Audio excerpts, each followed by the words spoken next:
lost our minds in the darkness of night. We live to die. We lose our souls every day. We lost our minds. We don't remember what's wrong and what's right.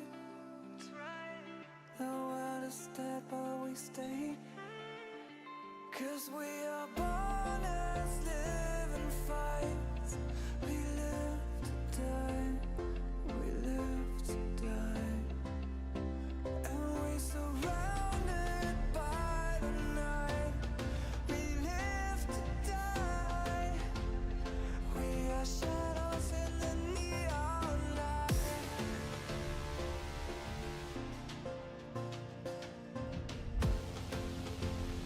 We are shadows in the neon light.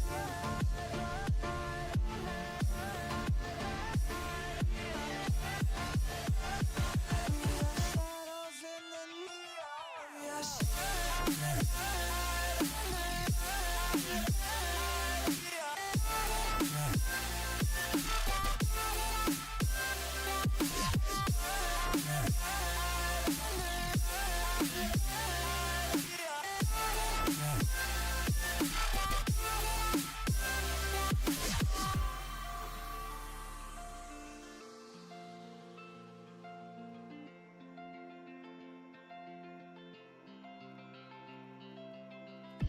We are just shadows. It's supposed to be that we die. It doesn't matter if there is no light anymore, no light anymore. 'Cause we are born as living fights. We live to die. We live to die. And we surrounded by the night. We live to die. We are shadows in the neon light.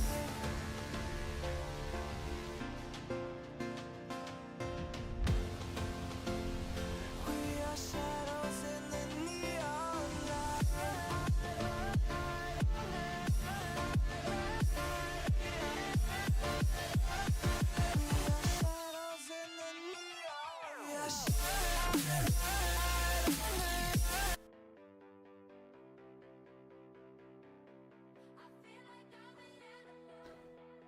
What's up? What's up, everybody? What's happening? What's going on? What do we do? What are we doing? What do we do? What are we doing?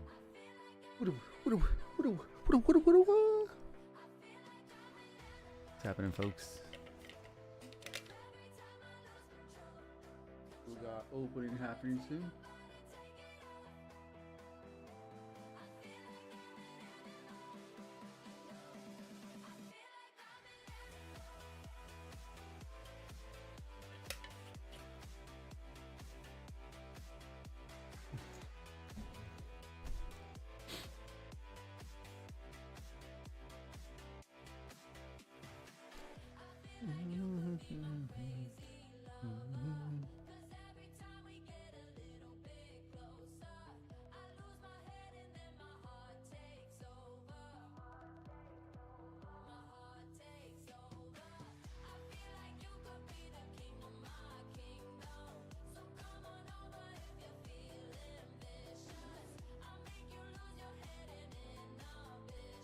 We got wholesome wholesale inventories, MOM.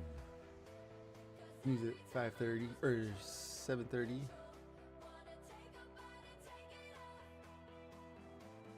Natural gas stock exchange. 7:30. 4-week bill auction.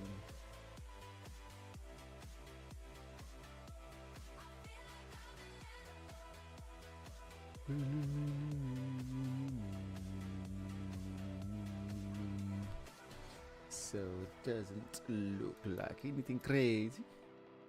Anything crazy. We're gonna go with the opening numbers for our what's happening?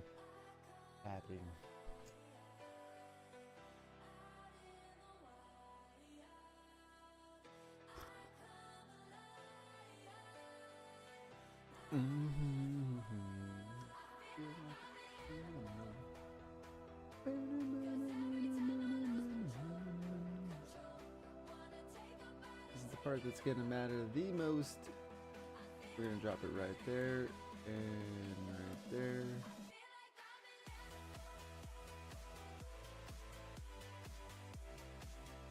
Shaboom.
Oh shoot.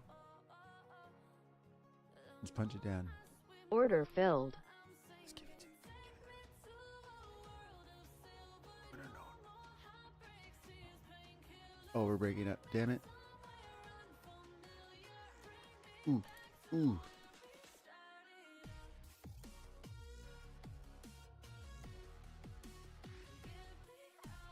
Stop filled. We're up. We're up already. Let's freaking go.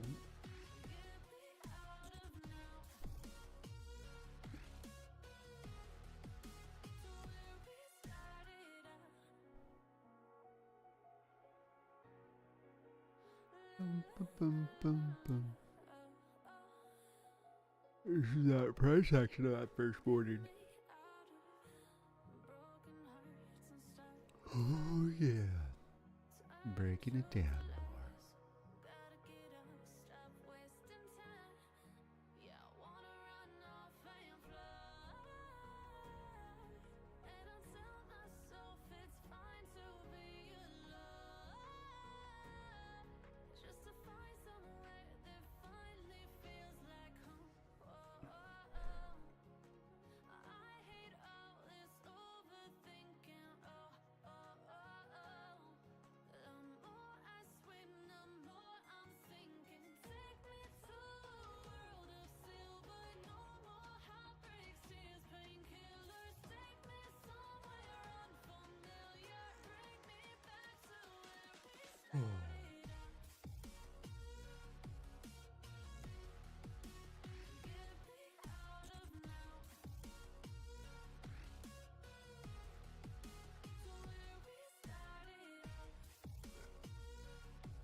Yep.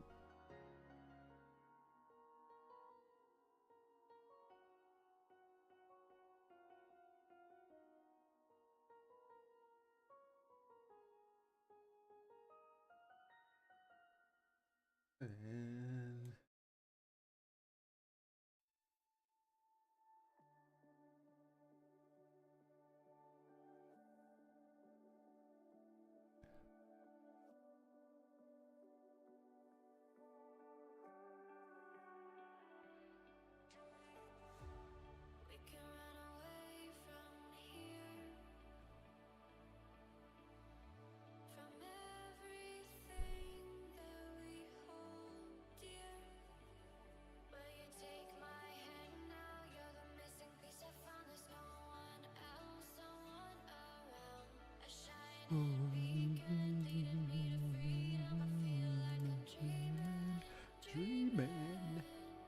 go, boys. Make it happen. Let's make it happen. We're gonna win some trades. Oh my gosh. I'm so tired, guys. Alright, let's put this back on the 5,000 tick. See what we can get going on here.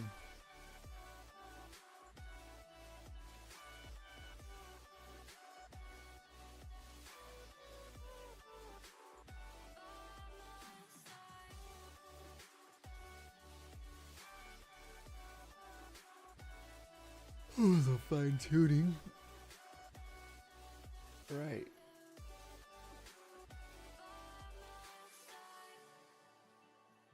Wait, there was a thing about linking.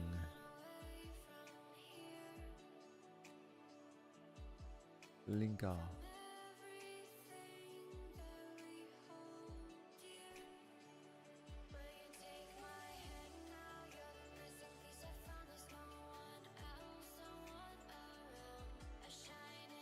Are we gonna hit tomorrow's low or yesterday's low?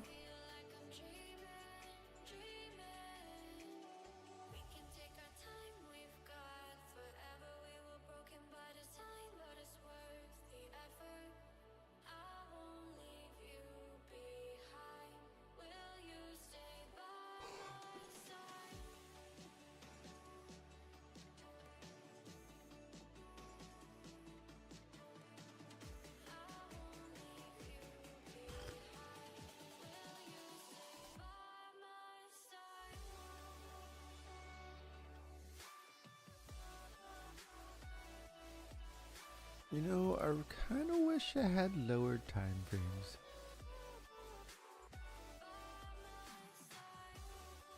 In minutes.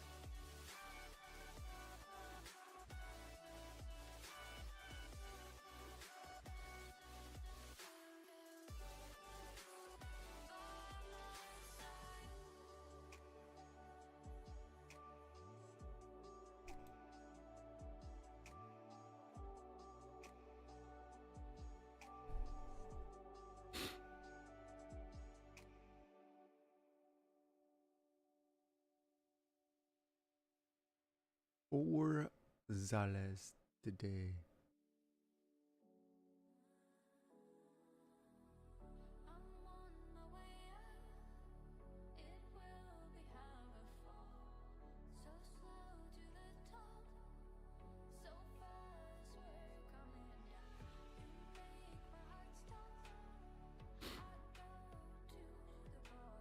I'm waiting for the next bounce.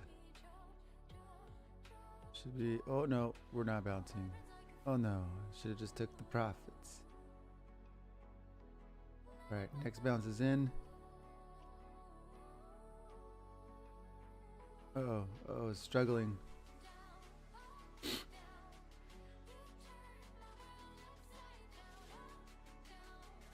All right, we're up 39.80 on one, 11.42.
I just changed it to only these instead of like the in, out, stop, blah blah blah blah blah.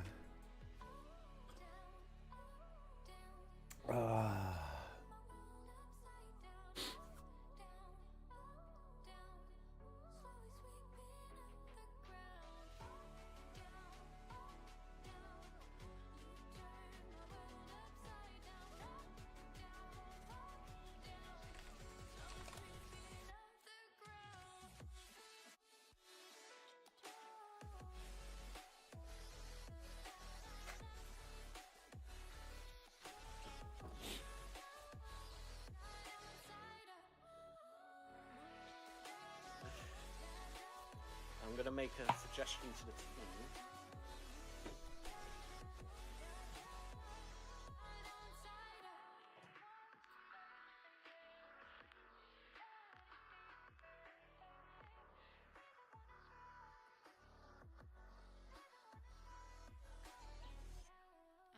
No.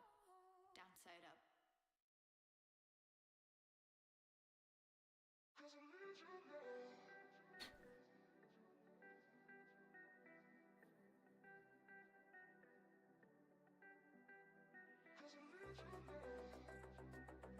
Oh yeah.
The night has come, it's cold and losing my control. Your light is gone, and lonely darkness fill my soul. I wish that you could save me from my isolation. It's way too complicated. Let's stop this conversation. Let's stop this conversation. We got no relation.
See if we can get that in there. That's what I'm watching. Just getting messages through. From It's just no. It's always nice.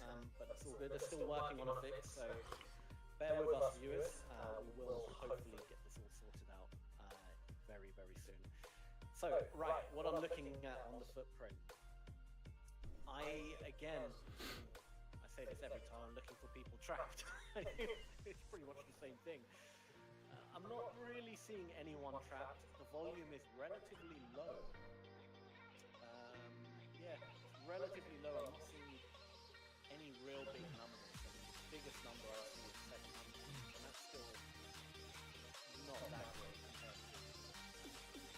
How would you identify a trap trader? A trap trader would be basically someone putting a lot of money in the market and it's not going nowhere. In the market and it's not going nowhere. Fair basically. So if you know, thousands of sell contracts near the bottom here, moving against that person's trap. Right. And it's more just a good way of relieving pressure in the market, so to speak. Right? If a lot of sellers are exiting the market, it's going to start helping the price to shut. It works in a buy trade. It's kind of almost like a valve, right? It's releasing pressure. Whereas if everyone's stubborn, holding on to that position, you kind of have this really tight consolidation kind of area where the price just struggles to go anywhere. It just kind of goes sideways in a really narrow range, you know? That's when Good to know. everyone's being stubborn. And if everyone's being stubborn, Just leave that going. it's pretty much a 50-50. It could go anywhere. Because it really comes down to who's gonna give up first. You know, it's like a tug of war, and no one's letting go. And whoever gives up first is basically gonna lose. So it's nice to see when you have those really tight consolidation and people are being stubborn. But the moment that pressure gets released and someone is, you know, people are dropping off, usually price starts moving. But it's not always guaranteed. People can step in again at a better price, right?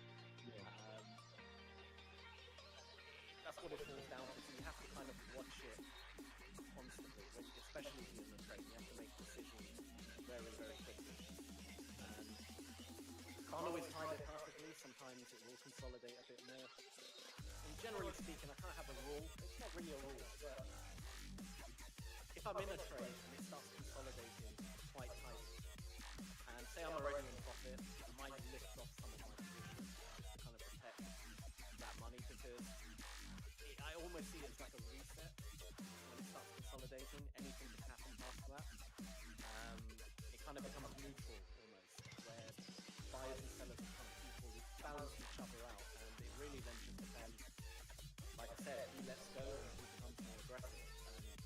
You can't really predict that. You know, anything can happen. So if you're already in a bit of profit, best to kind of lift off a bit of money from your position. But otherwise, if that doesn't happen, still keep on holding until you see that. Until you see buyers, like if you're in the buy position, until you see buyers getting absorbed. And an absorption is very easy to spot. You don't even need the footprint to spot absorption. If you watch very carefully at any candle as it forms, if it goes up and then jumps down, goes up, jumps down, goes up, jumps down, it's just not able to kind of push up anymore. That's basically orders being absorbed, right? People placing orders and the sellers are just absorbing. It's just filling their kind of, they need those buy orders to kind of fulfill all the contracts that they want to do, all the pending orders. But you'll see. Oh, I should have waited for the back test. Order filled. Sell contracts to, but it's nothing major at this moment in time. But sadly, I don't see any trace adjustment. I mean, it could all be wishy-washy today. Anticipation. Yeah, exactly. I feel the market the next few hours will be very, very sort of easy flow. It's behaving very similar to how market opened yesterday, where this market opened high, it just went up, down, basically a very could call it a range, I guess, but Yeah, that's what I would call a range. Yeah. yeah, you know, like a very tight kind of range where no one is really,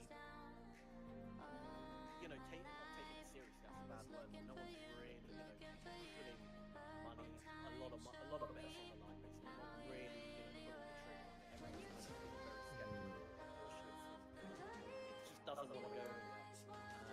And then eventually the sellers kind of, you know, got a bit more brave, and they did get trapped. So yesterday I was actually in the trade. I entered around here somewhere. It went up into my favor a bit, and then it went to an area where I did mark out that it's going to be a bit resistant. We didn't have enough momentum. Going for this double bottom right here, just hoping. We're hoping this plays out.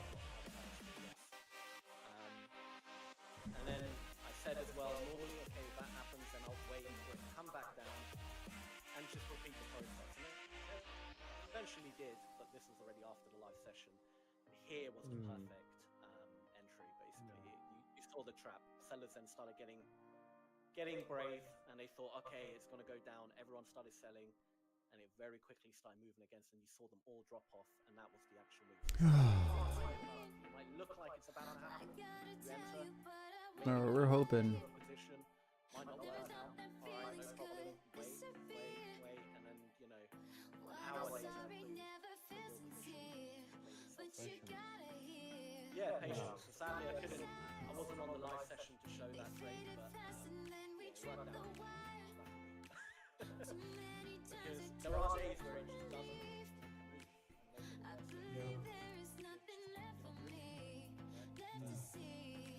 You're right. I think we're going to have a Alright, we're hoping we bounce here. If not, we're probably going to take a pretty decent loss here.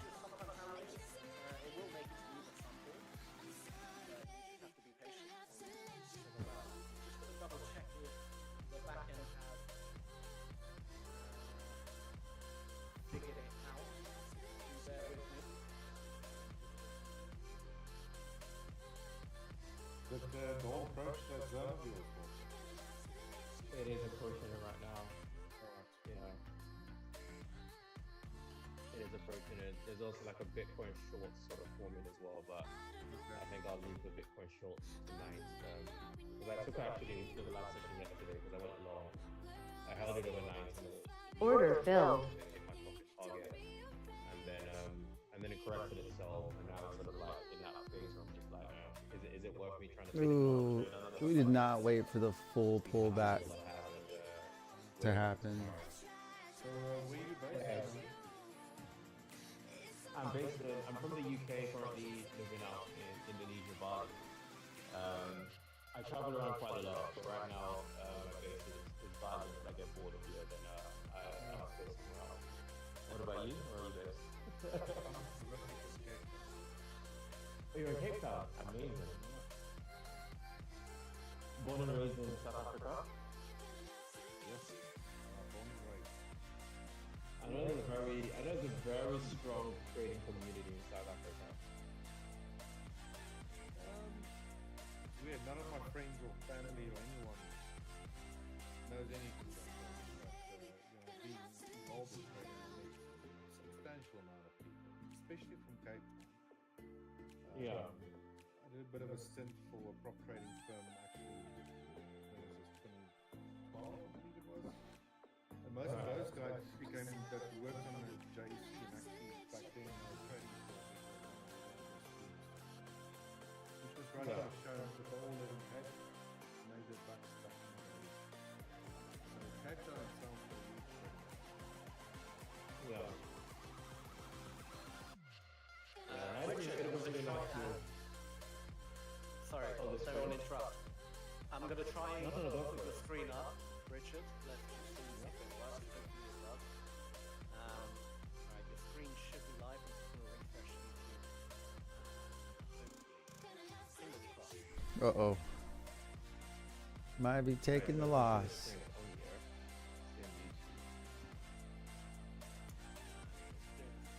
Let me try to change maybe the layout. Sometimes that works. Layer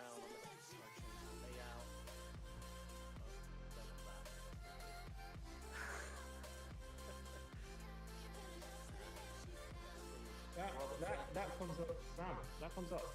Oh, there we go. No. So when you actually changed it, the funny thing is, it actually came up after that. So, yeah. So now we positioned at the bottom of the chart. Yeah, I'm too scared to change it. I know it doesn't look good. Just leave it. Genuinely, I just don't want to touch it now. Like, It works. It works. Richard, take it away before it disappears. Yeah, don't touch anything. Right, so I basically look at a 5 minute and execute on a 1 minute time frame on either NASDAQ or on ES, SPX 500. Or actually, if this starts to go against, then we're gonna know that this is failing. Cause like, if you look here, A level, whether that's the organization low or high, previous structures, previous days. I mean, with a strong move to the downside, like Sam did there, actually scroll back quite some time, going to a much higher time frame, like an hour or 4 hour. You see which next level price might be sort of moving towards, right? Approaching, getting very near to it. So typically what I want to see is, I'm just going to do this on NASDAQ. Because nothing's happening. But you generally get during the 9 a.m. to 11 a.m. time window, you get reversals. If it's up or down, I don't really care what directions those are. But this is a typical type of move that I'll be looking for. As price enters the 9 a.m.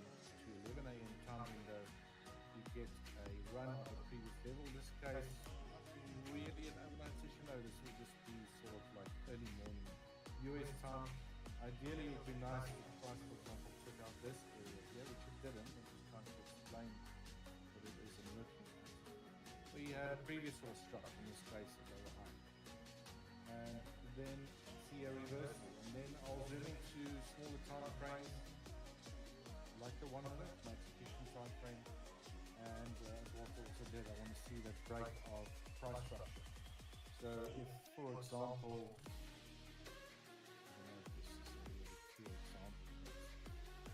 price is making higher highs, higher lows, move into that, push into the time window, take out previous high, and then I'll switch to 1 minute as soon as I start seeing the reversal lower. This is a good example. Don't go back as far on the 1 minute. Anyway, I'll go on a 1 minute time frame, because sometimes it's not as clear on a higher time frame to see where price structure was during this move to the upside. But you might have a more clearer sort of indication on the 1 minute time frame. As soon as that gets broken, that's obviously, well, not obviously, another strong indication that a trend might be changing or reversing, or you're just getting a reversal. And then I want to see a break of that previous price structure with a fair value gap.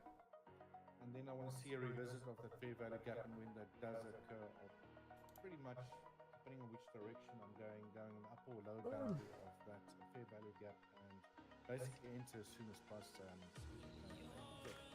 takes that level out or reaches it. In most cases, sometimes you get fair value gaps that form after the break of that previous price structure point. This is on the 5 minutes. I'll go back to the 1 minute. The distance from where I want to enter, or normally would enter using these fair value gaps, is where you have a reasonable swing point. So in this case, if that distance is too far, then I'll just set out to my trade. So I would like a nice sort of, fair value gap that forms relatively close to the actual swing point. Well, you won't know a swing point until after that. But assuming that it is potentially a swing point and formed hopefully before price actually broke that price structure, a retouch or retest of it and take it away. And quite often during very strong reversals, you might have a fair value gap that does not get tested and price just runs away. So rules are rules. Want to enter run about one of those fair value gaps, which I use as my trade location. And and then hopefully it holds a support or resistance after a retest of that. That's on the NASDAQ. I just want to quickly go to the current price action here.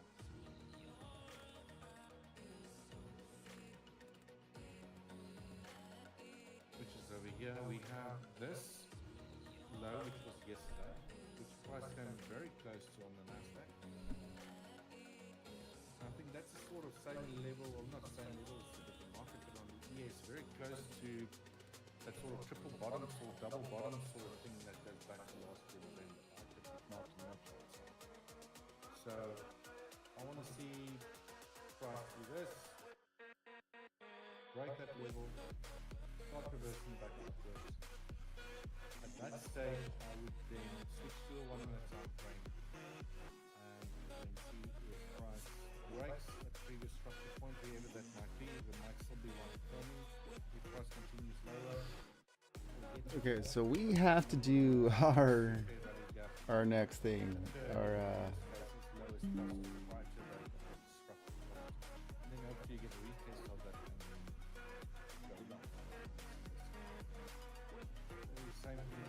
what is our funded trader? Son of a biscuit. The biscuit. That he drew there.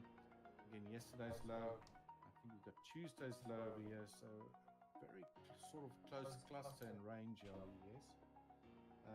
So similar thing I want to see here. I want to see price run these lows, reverse higher, break a price structure point, hopefully get a fair value gap to form, retest off that fair value gap, and then try to take it long. But there are quite a lot of levels here, a little bit lower down. I think as Sam shown you guys, go here on the ES back. Actually, these two red lines.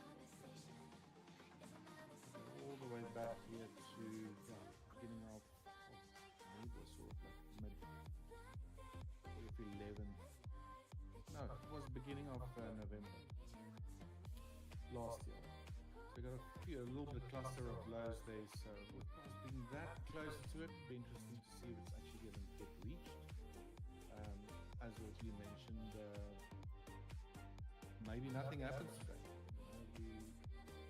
Traders are potentially waiting for tomorrow's NFP numbers and all those things, anticipation of those things.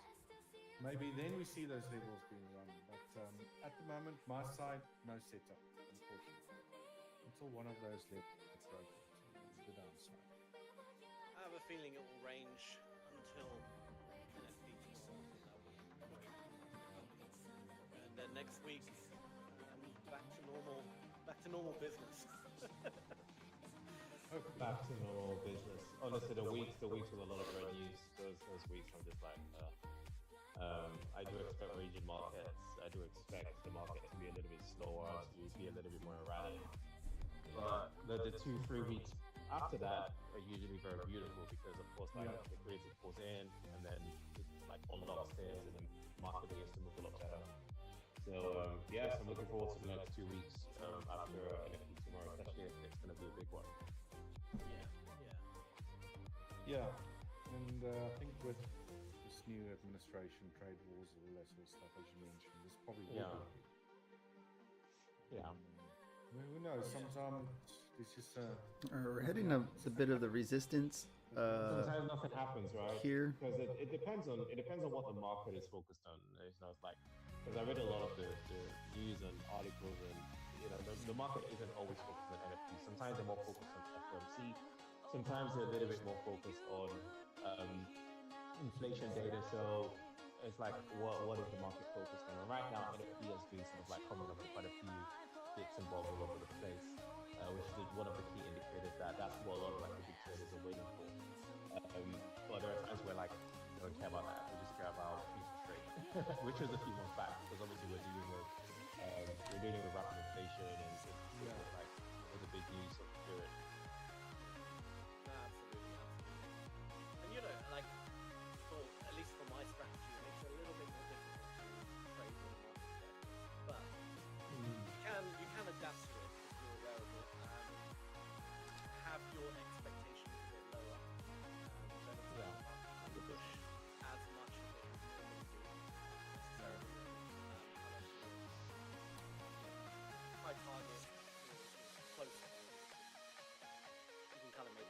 think that last point is the most important one, because it's like I think like being able to adapt your strategy and regime to a week with a lot of earnings is so important, so important. That's why like because I've seen it so many times when it comes to profit taking and revenues week, it has to be close range. You cannot have super ambitious targets because you want to get a 1 to 9. That might have worked 2 weeks ago or the week prior to the news week. So red news week, you have to be super cautious. You have to take small targets. Yeah, The ability to adapt, right? yeah. That's a very human element to trading. You can have a bot that does the exact same thing, like strategic wise, right? But it's unable to see the context, you know, so to speak. It just wouldn't work. For certain strategies, you will have to adapt them depending on the market conditions, right? Yeah. Yeah. So it's a very human skill. You can certainly use bots to help assist you, but it's still a very and I like this. Walter, if you want, we can try your chance. It might work. Try again? Yeah. Okay. We'll be brave. Okay, let's try again. 2 seconds. Because I feel changing the layout seems to do something. So when your chart's up, I'm going to just click a few buttons on the layout and it might just, work. Might take profit here. Robert's like my #1 fan. I love Robert. He's great. He goes, Sam is so good. I love you, man. Software. He's a fan. Robert, you are my favorite person. Keep coming in every live stream. Love to have you on here. Okay, I've added Walter's charts. I'm just gonna move it around and double check. Yeah, that's good. Yeah, that's fine. The buttons. Here's the other one. Which one was this? There's this one, yeah. Oh my god, it's working. It's actually working. What? It works. Walter. That's really weird. Stop build. I don't care about the rest. We took a win over here. We figured it out. But yes, so like this is what I was looking at on gold earlier, right? So I was looking at this short with my error matrix being its imbalance and stop just going just above this high. So we've seen that sort of like nice push into the imbalance. So at this point, yeah, one or two things is going to happen. I don't see that continuation to the upside and get knocked out. And again, price is in a ranging market, so my expectations are not that high. Dude, we just took a $1,600 win right now. Or Boom. Boom. It'll probably fly up there. But we just took 144 on the other ones. We're up 387 altogether. We're up 1811 altogether. We're doing pretty freaking good today. We might even just stop trading. Trade back into the range, and then we could see another like maybe pressing is all its level in the range until tomorrow's. Matter of fact, but yeah, so this is the setup. we're pretty close to where we need to be on. If we did not trade the other ones the other 2 days, taking a major win from this trade, so I'm risking averse with my profit on this trade. As we get a nice bonus for the day. So yeah, and we so probably that's, should have. That's the thing right It's now. likely it bounces right here. And then the second one is Bitcoin dollar. So this is actually recently going to trade only like a few seconds ago. So Bitcoin dollar, this is a very nice one. So I took a long on this. So if you remember last night, Sam, I was talking about the long position from the bullish order block. So They broke down underneath that, so that was crazy. So I had multiple targets on this. Should we just delete these? We should, huh? I don't know if it takes any performance up, so I'm gonna go ahead and delete this. So if I just zoom out of this a bit, We have these relative equal highs up here, juicy targets, and very nice buy-side liquidity, most likely sitting above this high. Again, Yes, guys, it's one of those yes. things, it's nice to have. It's always good to identify. Let's try not to be targets, but at the same emotionally time, hijacked. trend cycles is because trend cycles allows me to be a bit more nimble with my trading. So I saw We did so yeah, so on anyways, the 5,000 evening, tick. and then held We did bust above, and then come back down today, to basically from Asia going like the 200 EMA. it sort of hit my target. It went into that third phase of the cycle, so I identified this imbalance, the close of this imbalance, was sort of like an intermediary target. My intention wasn't to actually take profit here. My take profit was set at the equal high. But then when I was watching this in real time, and I saw that price had actually traded right into that imbalance and given a rejection, and I was seeing the third phase. So third phase is the final phase of the trend cycle I look at. I needed to get out, and I was like, okay, cool, I'm gonna get out. Well, best case scenario, I can get in on a new long opportunity to the upside without actually risking the profit that I've generated from that trade overnight. You know what?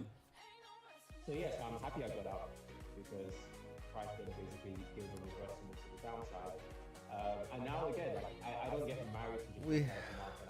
I'm not like, oh, bullish. We're gonna print something. I figured it out. We're gonna print the key cave right here. That's the trading. Maybe just cave. Boom. I think we're gonna switch to cave. To be honest, I am the cheat cave. You know, the channel. Channel's cave. I don't know. Everybody calls me cave now instead of cheat caves. You know, my original thing. Second point of interest, first point that form. Third point of interest is of course. I don't even know what we do with our name. Point that forms after that first point. And then after that, my AOI. So it's two different AOIs. The first area of interest was this initial range that price broke out of. So again, could have taken a short there, but I didn't take a short because at the time I was thinking this could still be bullish. Price could just retest this order block and then we could see a value back up again. So I just sat, waited to see what happened. Yeah, I took a $63 loss, $63.90, so 64, and then we took a $9.40, so $9 win. That's pretty rough. It's pretty rough on the funded account.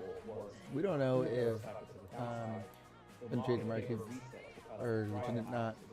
I hear some mixed reviews. You know, people get upset. That's why we do reviews. I'm just not good enough to.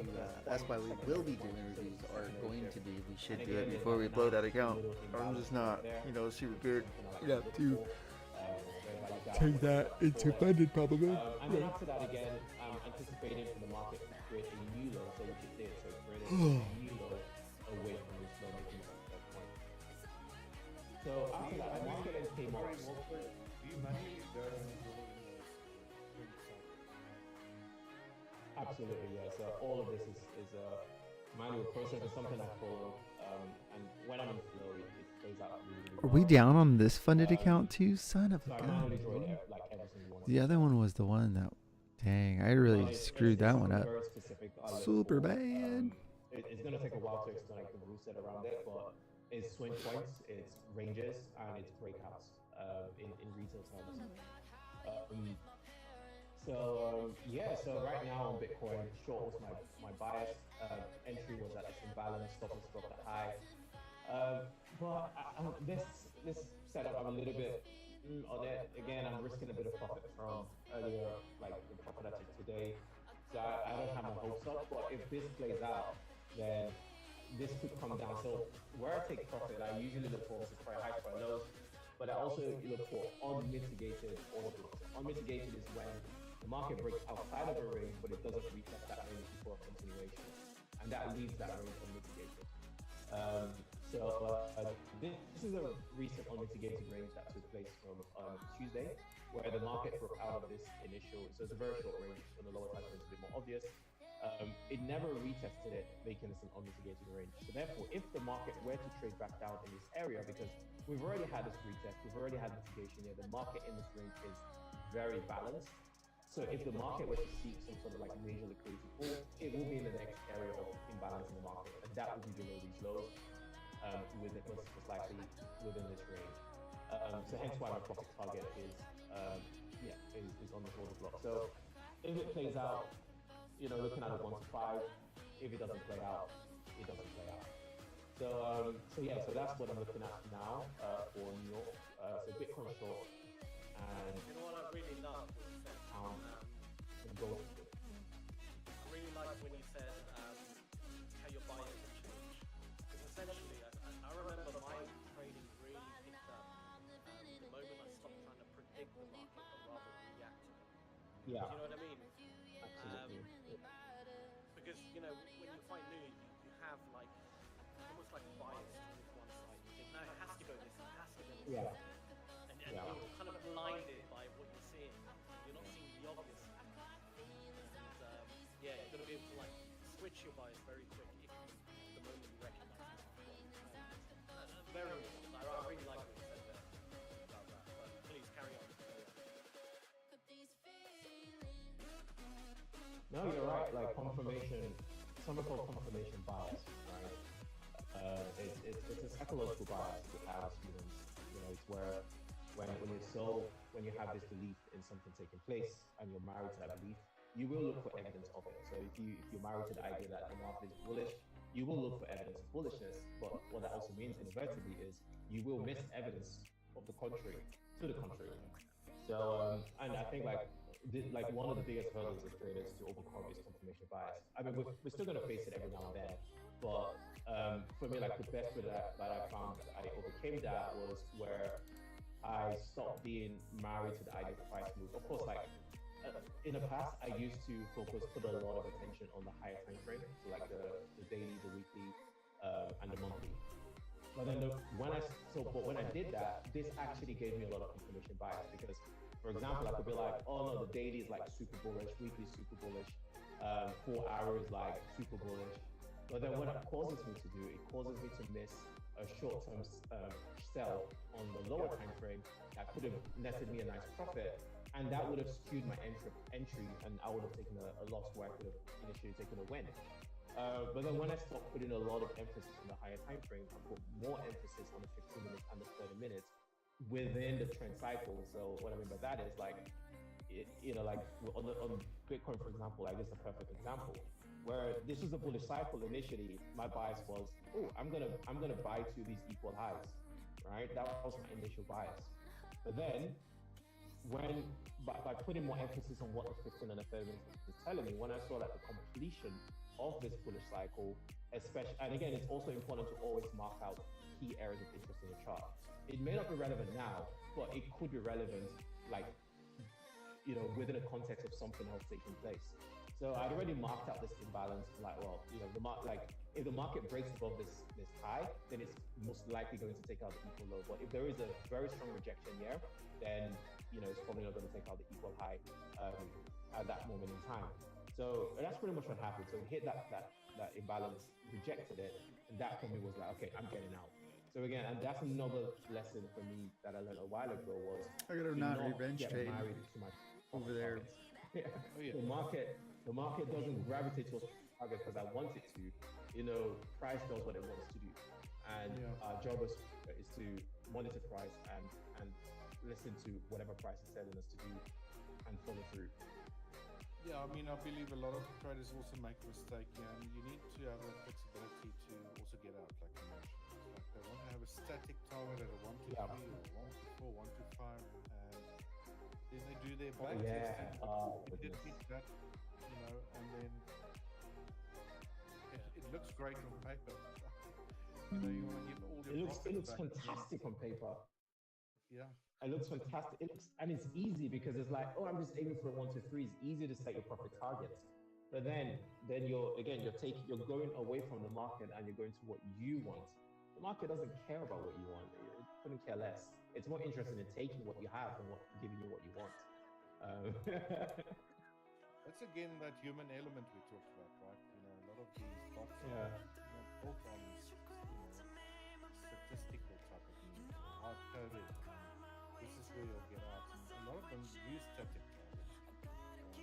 You can be built in there's like if stochastic turn the other way around, opposite direction, maybe get out kind of thing.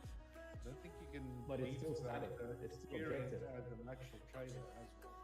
So Yeah. like as you mentioned, it's like you're seeing something doesn't feel right. You know, it's going against you and it's at a level that it might reverse. Get out, you know. Take profits at least. Reduce your risk. Be very proactive. Absolutely. Yeah. It's interesting with the whole bot stuff as well, because it's like, I know a lot of traders nowadays are more interested in getting an EA and using bots to trade. And I'm just like, look, a lot of these bots in the market and EAs in the market these days, you know, you don't even know the programming, you don't know what the program is based off. But if it works today, there's no guarantee it's going to work 2 months from now. And even worse, when it stops working, you don't even have the skill set or knowledge to tweak it. Because bear in mind that if you look at some of the top firms in the world, like JP Morgan, these guys, they pay quants a lot of money every single month in order to not only create this bots, but to constantly fine-tune it. Yeah, for sure. Yeah. You know, because they understand the game is, they're playing on a very different level playing field. And you want to compete with these guys with your trading bots? Come on. Yeah, no, absolutely. Anything that's available for the retail trader bot-wise, I don't think it's gonna it's really gonna be the best bet. Yeah, big institutions like you mentioned, JP Morgan, whatever, right? Yeah, of course. Like you said, they have their own developed. You know, but these are institutions managing trillions. Like you can't. Highly paid. Highly paid. You know, Very, they very. have a massive team, and they're constantly tweaking it, and there's, you know, they're Constantly tweaking it. analyzing every bit of information that is possibly out there, taking into account. Yeah. You know, they're probably the amount of data that these machines are chewing through on a day-by-day basis. You couldn't even handle it on a home setup. You know what I mean? Like, And it's not just yeah, it's true. And it's not just the data set, it's the speed as well, the speed of execution. I mean, these guys are paying millions of dollars. Yeah, they're paying millions of dollars just to purchase a space next to exchanges, right? The closest they can get to an exchange, they're willing to pay millions of dollars to set up there. And you know, it's like the speed that we can have access to is nowhere near the speed that these guys are willing to pay for. Ooh. It's just a different Yeah. field. So it's like, as a human being, the way we can compete as traders is to fine-tune that human element, because that's never going to go away. That's never going to be irrelevant. These quants that program these systems for these big firms, some of these guys do not have any trading experience. What they know is computers, they know numbers, they know data, right? And they sort of know how to put that data together in a way that forms an edge. But they don't know trading. And this is the edge that we have over them, right? And this is why for me now it's an exciting time to trade as a retail trader, especially if you can develop that skill set properly. Because now the playing field is such where we have a long-term advantage in the market more than people that rely on AIs and bots. We just can't trade on that funded account. Through my years of mentoring various, with different companies and stuff like that, I could definitely see a shift to obviously the bot side of things, algorithmic trading or EAs or whatever you want to call it, even AI trading they call it now, or whatever. Yeah. Unfortunately, there has been a huge shift of traders that just want things, easily without building that experience. They just want things on a platter, you know what I mean? So That's it's just all ridiculous. about I'm terrible the human at that. element It's okay though. to be around. It's okay. Our funded account, we just aren't. We bought an instant funded account to do review on, and we aren't doing so well. And we haven't done the review yet. Rely or put your money down on the bot and trust that at someone else. So we have to do the review. Set up for $100, $200 on the MetaTrader's marketplace and get loads for free. You can get a lot, yeah. That goes to test We have to do the review. with real money. We do. And shows us fantastic results, but it's always the same thing. They operate well under certain conditions. Not all. And eventually you blow an account. Up $10,000, $12,000 profit within 2 days. Boom, you're done. Those things things don't adapt.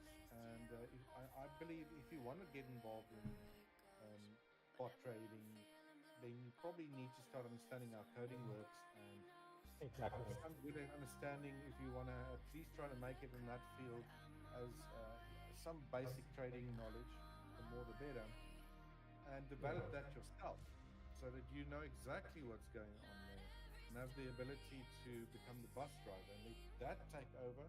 Because I mean, what gives it an edge is that it can get in a trade much faster.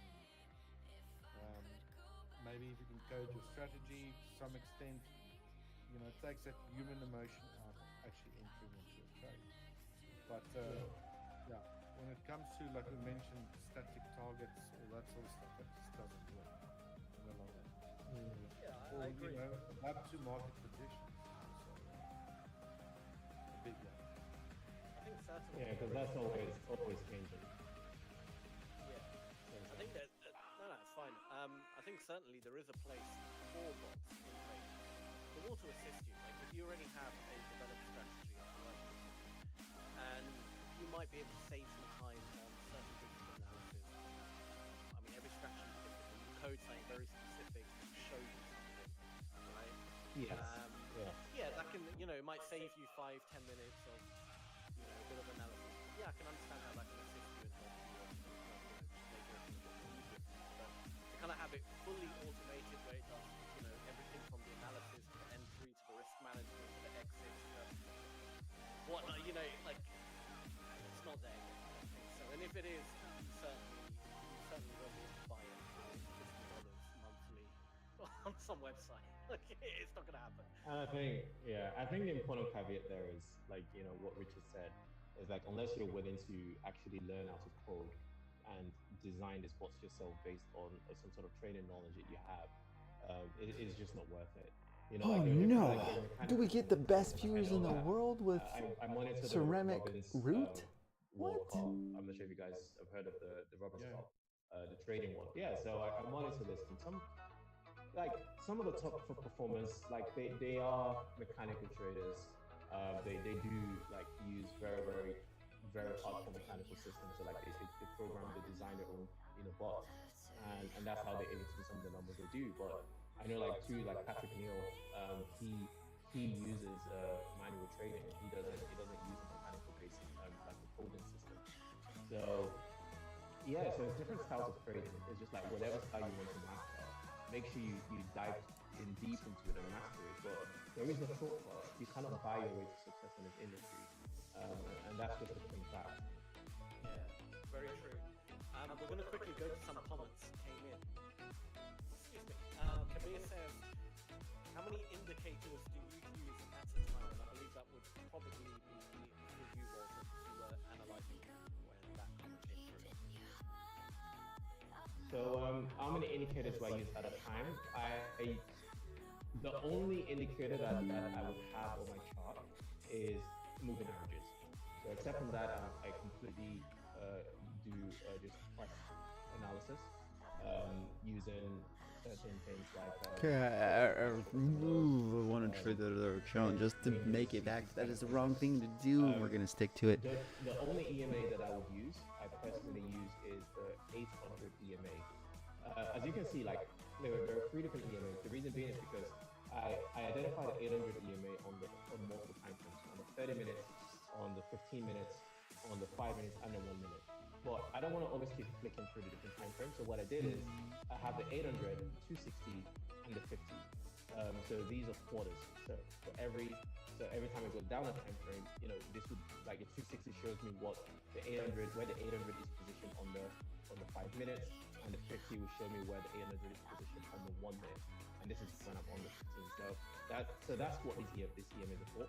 The reason I use the 800 EMA is because it is, for me, the most reliable form of, it's like a static, because of course support and resistance is a very widely used concept within the industry. I find that the 800 EMA is a dynamic form of support resistance. So it's a very reliable way for me to take profit. So if I identify a confluence where price is sitting at a prior high or a prior low, but there's an 800 EMA position near that higher low, and there's an order block, then I also target 800 EMA as well. So as you can see, like a lot of, if you just like press scale back, you can see how price always sort of like reacts around 800. If it breaks, it will come back, retest it, rally, comes up, breaks, retest the 800, continuation. So yeah, so that, but again, 800 I use it within context, and the primary purpose for it is just profit targets, nothing else. But that's the only indicator that I generally use on the top. I don't really use anything else.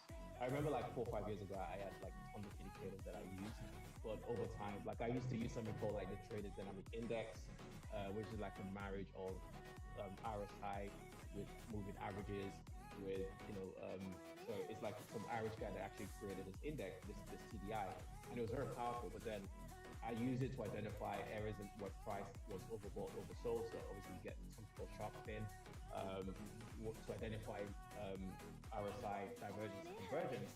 But then I actually learned to identify this with my eyes, so I can spot where there's most likely going to be RSI divergence on the charts with accuracy, without the need of RSI, because there is a math behind it. There is a mathematical formulation behind it. It's pretty much price over time. And all the RSI divergence is if, for example, you have, so just like quickly draw this out. If, for example, you have price go from point A to point B, and it takes, I don't know, let's say it takes 15 periods to get there. So the period is a candlestick relative to the time frame. So let's say 15 periods relative to let's say the 1 hour time frame. So it took 15 hours for price to get from price A to price B, and then price came back down. And then price went back up to B, but maybe surpassed B, right?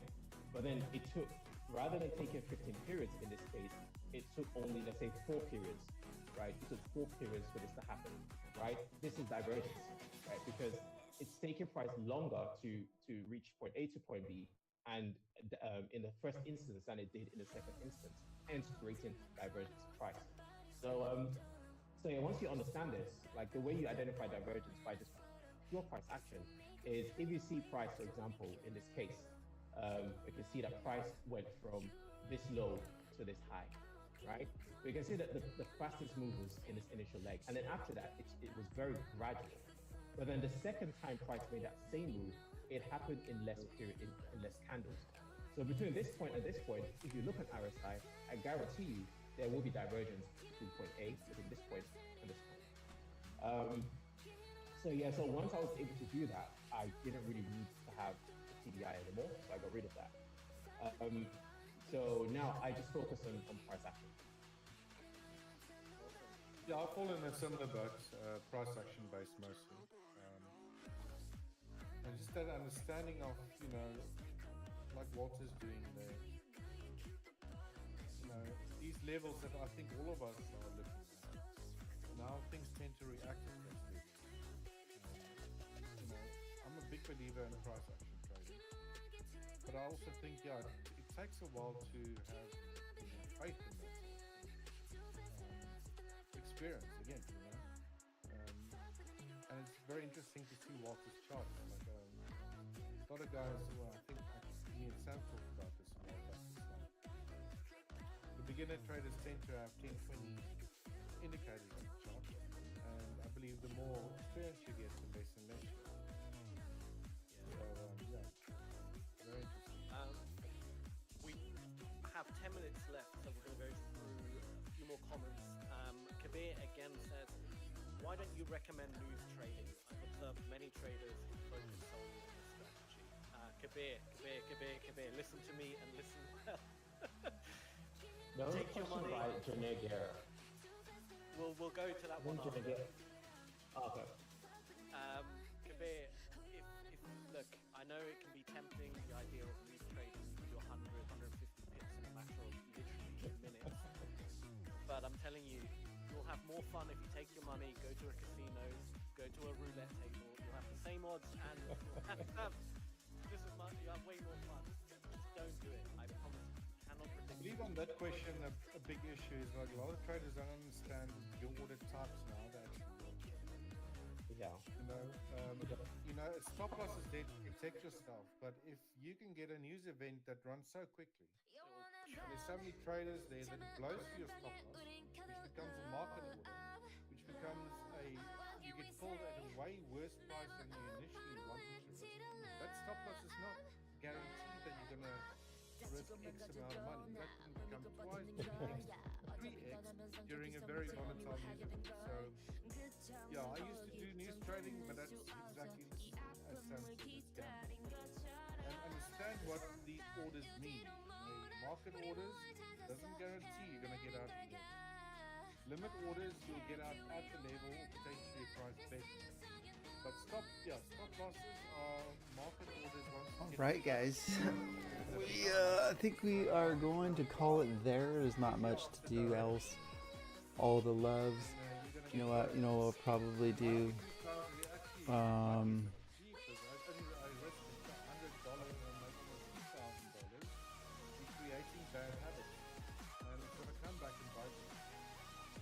Look, if you want to gamble, absolutely.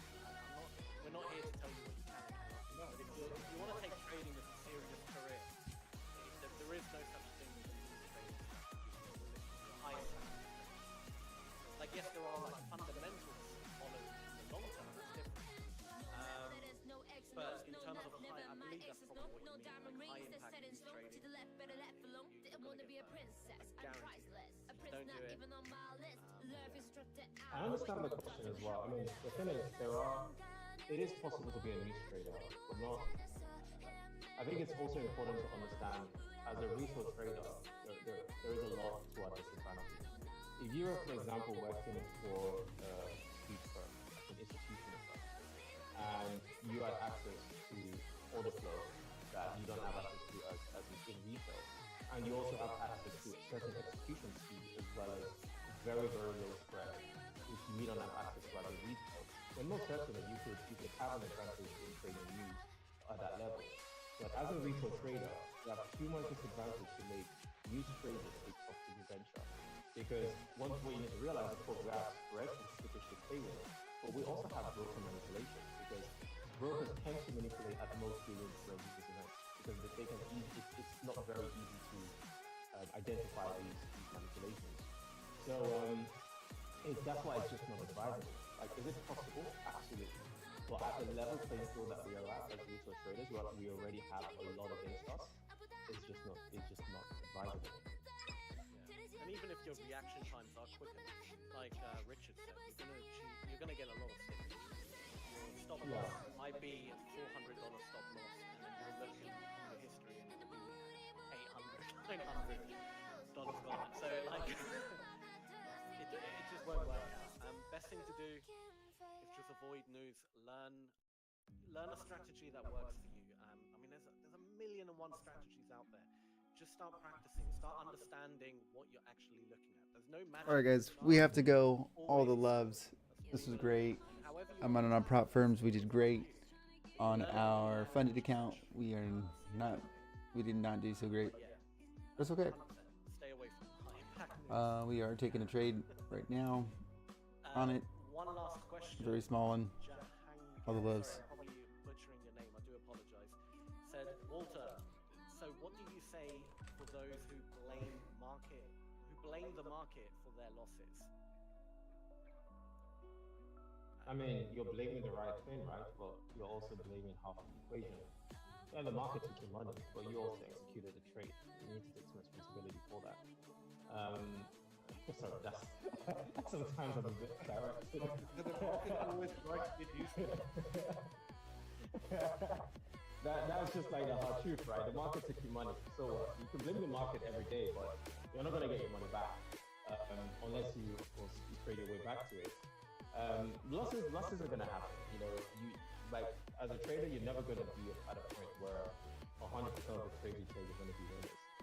So you just need to change the way you see losses. It's part of the game. I call it paying rent. So when I take a loss, I'm like, oh, rent is due, or it's time for me to pay my taxes. And then after that, I'm like, cool, having fun. So don't blame the market for your losses. You know, it's the game you're playing. You've chosen to play this game, and therefore you've chosen to also take losses as well. Until next time. And you're also responsible, because if you take losses outside of your trading plan, then you're gambling, right? And you're taking avoidable losses. But if you take losses within your trading plan, then we call that probabilities. You're playing the numbers. So the question is, are you playing the numbers or are you gambling? And if you want to be a trader and if you want to be around for a long time, then you got to learn to play the numbers by actually having an edge and having a trading plan. And accepting that you'll be wrong quite often. Yeah. You know, it's one of those, you see this as a job. It's probably, if you to work for someone and you're wrong so many times, you probably get fired. When you're trading, you'll be wrong quite often. You know, we're hardwired to want to be right all the time, do everything perfectly, but it just doesn't exist in trading. You need to accept that fact that you will be wrong quite often. And, you know, accept your risk off the bat before you start trading. And please control the risk, right? So. All right, for real though, we gotta go. Peace, all the loves. Thank you for stopping in. Robert says, all right, guys, I have to run until next time. Robert, it's always great having you in here. You're my favorite person. Have a good one. Hope to see you again either later or tomorrow.